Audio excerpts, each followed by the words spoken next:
co-champions league, Bayern Munich, Manchester United. Entering this game, Man United had lost 2 games by 3 goals. So it's not like stellar defense by Manchester United. And yet their manager, Erik ten Hag, I'm not done. I am not done with my soliloquy here. He comes out and he says, Alphonso Davies is not a great defender. Of course, Man United go on and lose by, once again, giving up 3 goals. Is this just simply a ludicrous claim? And I'm going to make you go last, Wheels. Ollie, I'm coming to you. Yeah, I didn't like it. I thought it was disrespectful, and it's also just a weird assessment of Alphonso Davies. Like, I don't know what player you're watching to make that assessment of Alphonso over the past year or two. You know, certainly when he first got to Bayern, obviously he wasn't a left back then, and so there was some things for him to learn in terms of the defensive side of the game.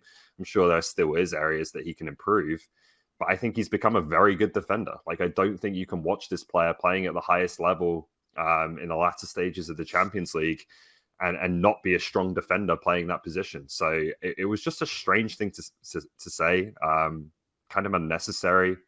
Again, I think there's plenty of evidence to the contrary, and just a bit disrespectful for me of a guy who has won the Champions League, who is already at this, early stage of his career, ascended to a pretty phenomenal level. And like, I don't know, obviously this is speculative and maybe it will never be a concern moving forwards, but there's only a few players in each position, sometimes only 1 or 2, who are kind of true unicorns in world football. I think Alphonso Davies at left back is one of them. And if I'm the manager of Manchester United, I don't want to upset a player like that. Like, I maybe want to, at some point in the future, look at signing that player and bringing him into my team. And I don't know that a comment like that is going to go down particularly well with Alphonso.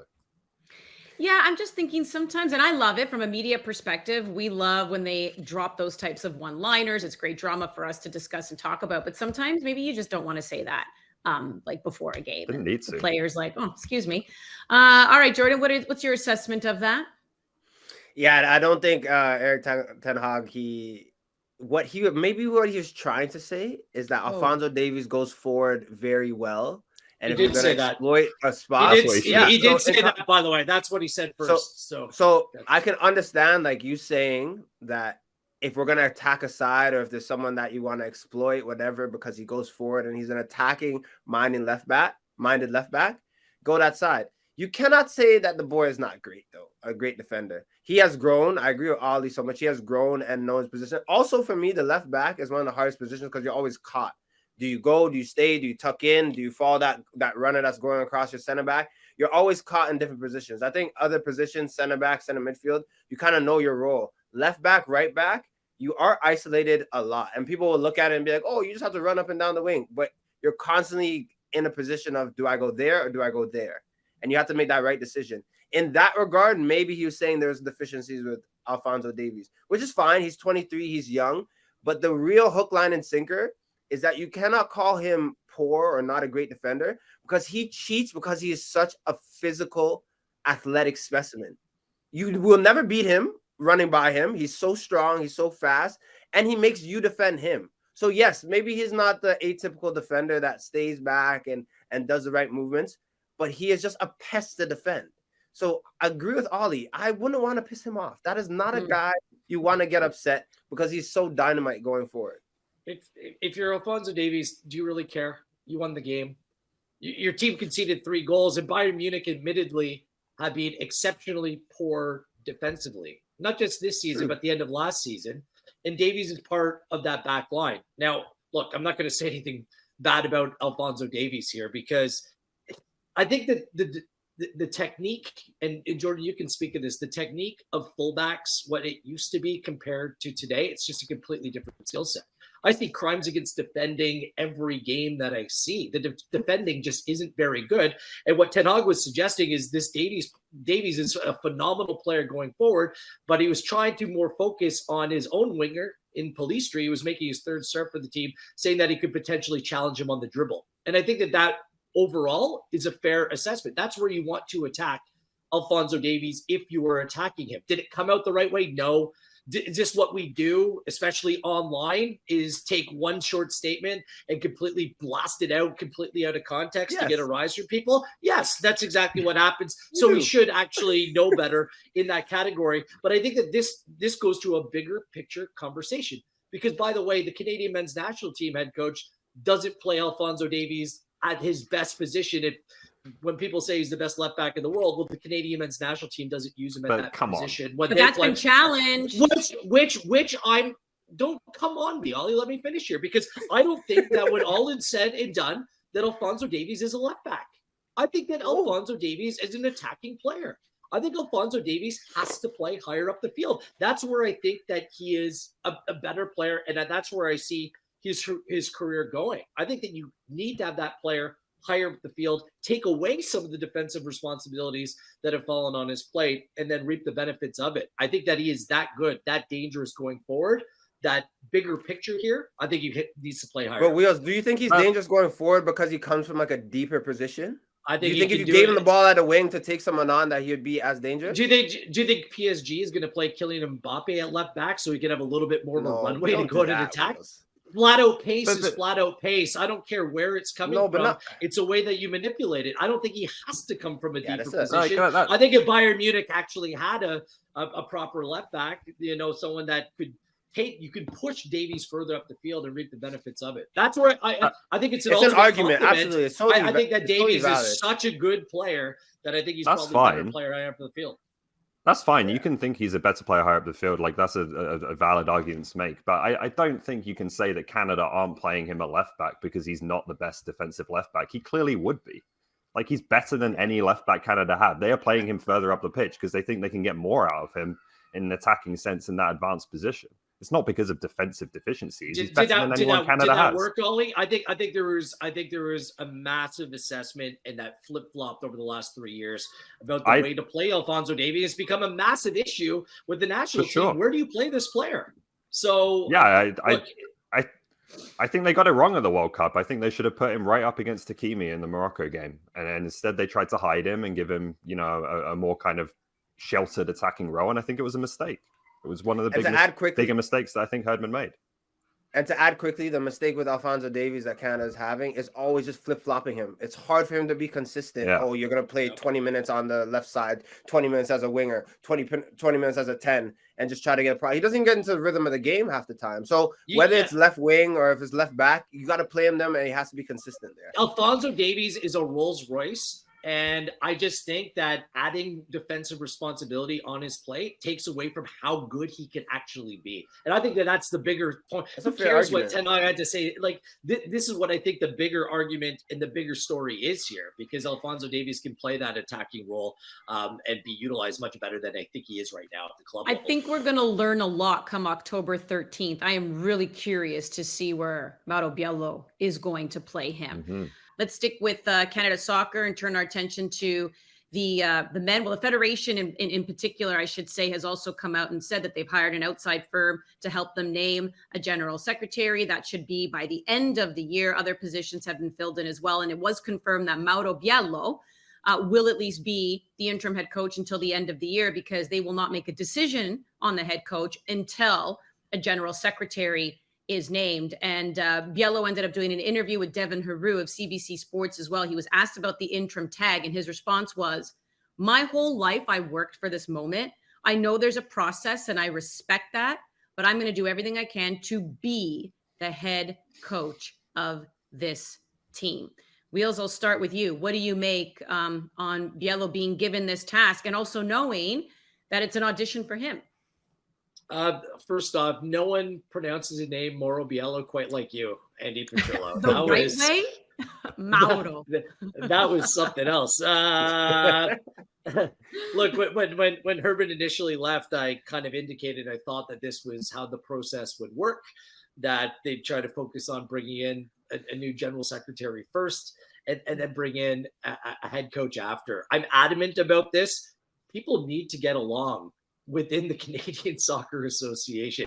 It's one thing being resourced and having highly qualified people, but the coaches need to get on with the general secretary. The general secretary needs to get on with the president and the board. And there's too many stories behind the scenes of too much of this that was going on. So I don't think that necessarily is a bad idea, but I do think there's some urgency of settling the head coaching situation sooner rather than later. Some big names have stepped up and shown interest in this job. It's all going to be put down to, a recruitment firm to go on and make the recommendations to the board. This is how it will play out. You ask the question when it happened, who's going to be naming this next head coach? Well, it's inevitably going to be the board, but that's going to be on the advice of these firms as well. So they're going to bring in their top professional off the field and hope that person could help make the process maybe a little bit more clear on who the next head coach is. As for Biello, I mean, he knows these players in the Canada camp.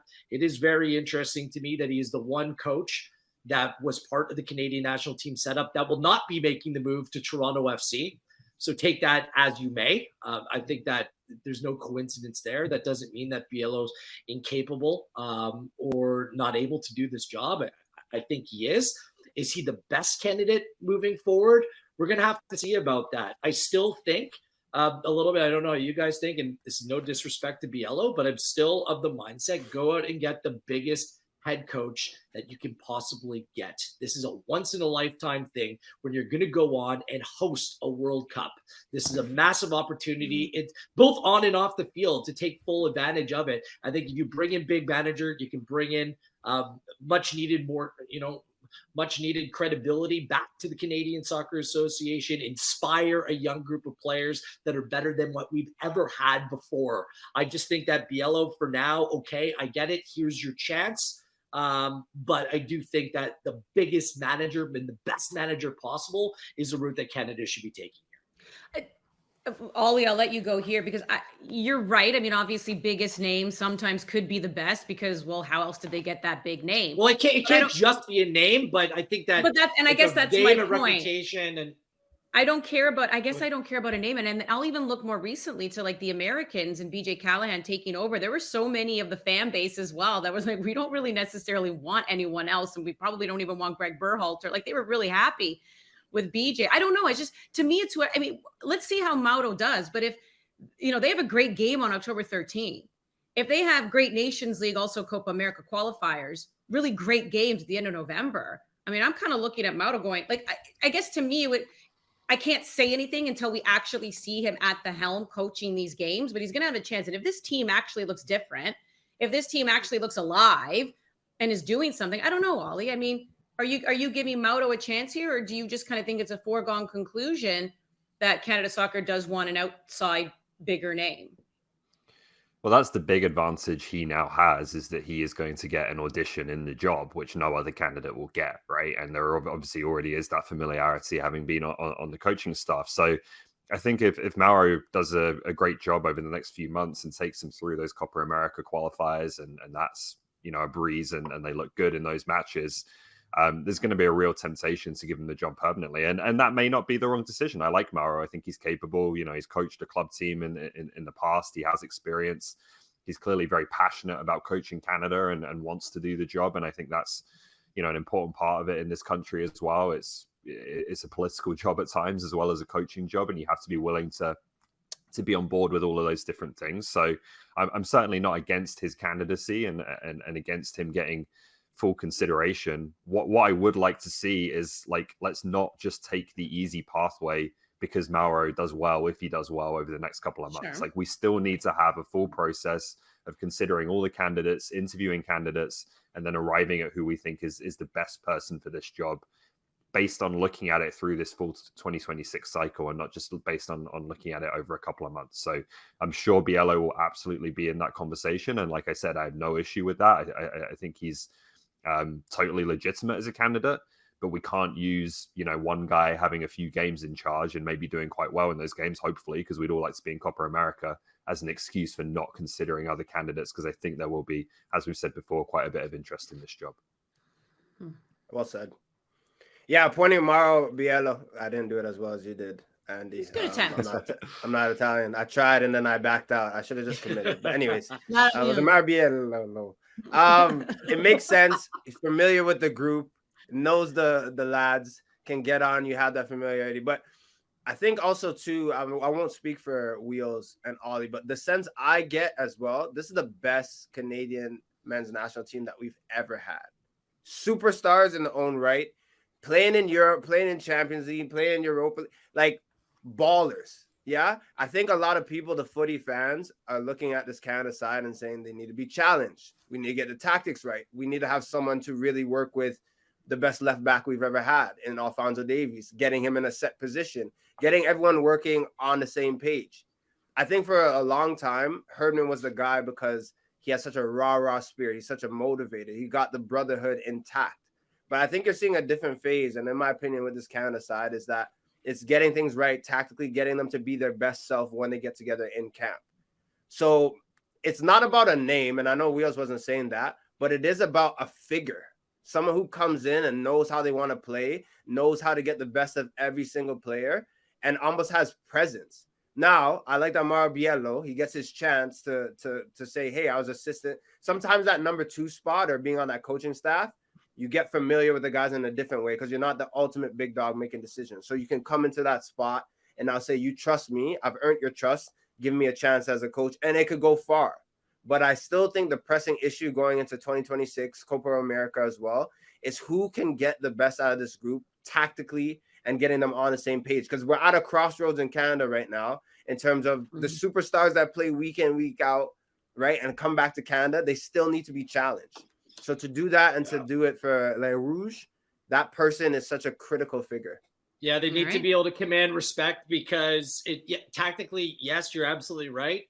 But the off-field stuff as well, that you need someone that's going to keep people on point, focused, and understand what it means to play. It's not, coming back to Canada. It's like, no, you're coming back to Canada. And with the home World Cup, like, guys, this is just a huge moment, and they just can't settle here. They need to shoot for the stars. Yeah. Agreed. Yeah, I mean, it's a mentality thing as well. And sometimes when you are a new coach, and it's not that you're being disrespectful to anything that's going on with Canada soccer, but in many ways, you're probably not jaded by it. So you show up to camp going, I don't care about the outside stuff. We're here to play on the pitch. And maybe sometimes you need a little bit of that, so we'll see.